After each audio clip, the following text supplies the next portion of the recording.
آل India صوفی council کے صدر صوفی حکیم خیرالدین قادری میڈیا کانفرنس کرتے ہوئے بتایا کہ لاک ڈاؤن کو نظر میں رکھتے ہوئے الکریم ٹرسٹ والوں کی طرف سے غریب لوگوں میں راشن تقسیم کر رہے ہیں۔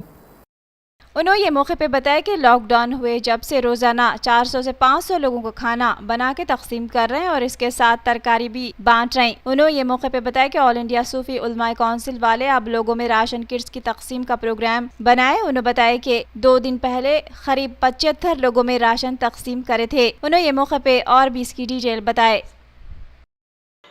اللہ کے نیک بندوں کی طرف نظریں اٹھائے دیکھا ہے جن کو اللہ تعالیٰ نے کچھ دیا ہے۔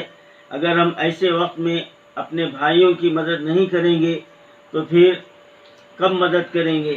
یہ وقت ہے کہ ہر مرفع حال طبقہ اپنے ان غریب علاقوں کے اپنے بھائیوں کے لیے جو ہے نا مدد کے لیے آگے آئیں۔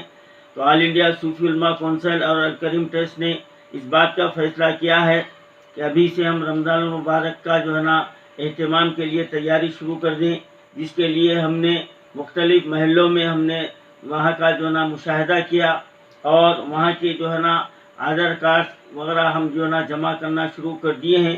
تو ابھی تک الحمدللہ ہمارے پاس 300 سے زیادہ جو ہے نا مستحق لوگوں کے آدھار کارڈ جمع ہوئے ہیں اور ہماری یہ کوشش ہے کہ زیادہ سے زیادہ لوگوں تک ہم جو ہے نا راشن پہنچائیں تاکہ وہ لوگ ماہ رمضان المبارک میں روزہ بھی رکھ سکیں اور جو ہے نا افطار کے لیے بھی، سحر کے لیے بھی ان کے لیے انتظام ہو سکے۔